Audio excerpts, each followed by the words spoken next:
Ah, hello there. My name is Ganesh Ravichandran, and in this project, I designed a graphical user interface in order to analyze adaptive optics images of Kepler objects of interest in support of false positive probability analyses. So, in a nutshell, what I did was to design a computer program that can be used to analyze images of stars that are suspected of harboring exoplanets. Exoplanets are planets outside of our own solar system. In 2009, NASA launched a mission called Kepler, whose goal was to find Earth-sized exoplanets in the Milky Way galaxy. The mission has been really successful, and it's found over 2,500 exoplanetary candidates. But the problem is that these candidates need to be validated in order to be confirmed as official exoplanets.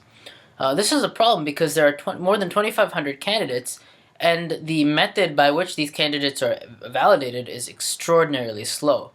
Therefore, a new method has been developed called the false positive probability analysis, which basically probabilistically estimates the chance that a particular planetary candidate is a false positive rather than a real exoplanet.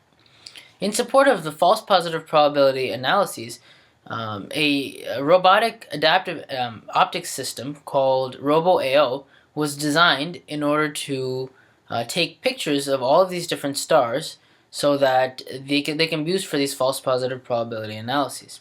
This is where I come in. I designed a computer program called a graphical user interface using the Python programming language in order to manually go through all of these 1,166 adaptive optics images so that I could pick out the stars in each of the images and record the coordinates of these stars. These coordinates were then compiled into one giant catalog, and I sent these catalogs back to scientists who were part of the RoboAO team. They then used these catalogs in order to calculate the false positive probabilities of hundreds of Kepler planetary candidates, and they also used it in order to help fix a variety of different bugs that were causing problems in the RoboAO pipeline software. So I actually first started this project when I contacted a graduate student at the California Institute of Technology in Pasadena. His name was Tim Morton, and he was working on this method called the false positive probability analysis. I really loved his FPP analysis because it was a new method of theoretically calculating the chance that a particular planetary candidate is a false positive, which is a lot different than the original blender procedure that the Kepler team used. The blender procedure was very, very computationally expensive, and it required a lot of different observations in order to validate a planetary candidate. But the FPP analysis was a lot faster than that. It only takes 10 seconds per candidate in order to calculate the FPP. So I contacted him, and he agreed to mentor me over the summer. And so I traveled to Caltech in the summer of 2012 to start my research. I initially didn't have a lot of understanding of what I was exactly going to do, but as the summer went on, I developed an understanding of the Kepler mission and of the RoboAO project and its place in the context of the Kepler mission. So eventually, Tim offered me the chance to work on this graphical user interface. I began working on the GUI in August of 2012, and it was really hard. I had to use this new programming language called Python, which I wasn't very familiar with. But I read through a lot of different tutorials and read through a lot of different documentation, and I eventually got the hang of it. There were a lot of problems at first with bugs and the fact that I didn't know too much of Python. But one thing that I learned from working on this project is that when you put a lot of patience and a lot of effort into something that you really enjoy, it doesn't really seem like work at all.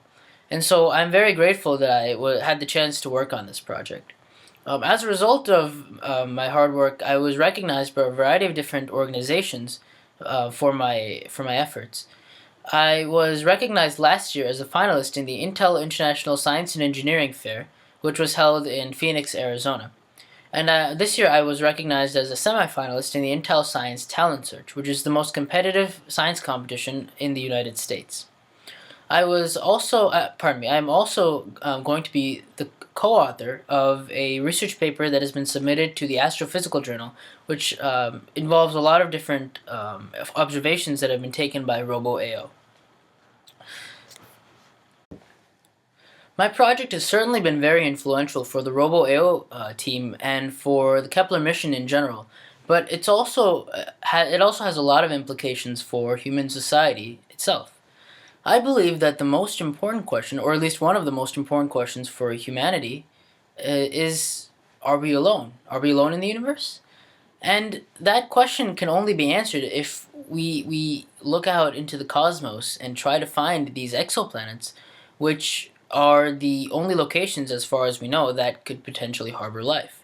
That's why the Kepler mission was designed. It was designed technically to find Earth-sized exoplanets in the Milky Way galaxy, but I mean the real uh, dream that every astronomer and I believe every human inherently has is to find out what our purpose in the universe is. And I know that's a very philosophical question, but it's what really drew me to exoplanetary astronomy. It's the idea of being alone in the universe is a very isolating idea. And so I think that a lot of human beings want to know if there is extraterrestrial life in the universe. And the Kepler mission is one step towards that.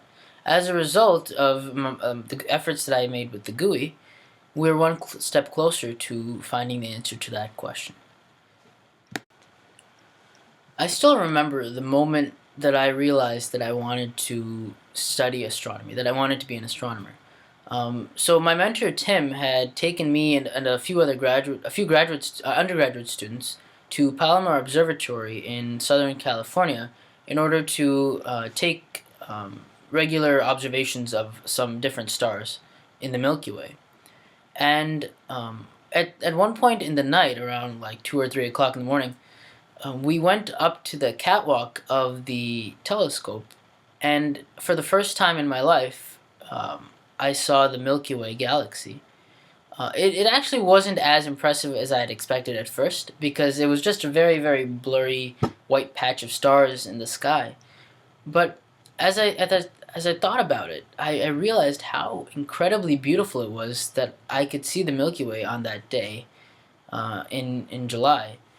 I mean, this Milky Way galaxy is what inspired Galileo and inspired Newton and inspired all of these astronomers throughout history to study the universe. And as a result, we have the modern technological world that we have today.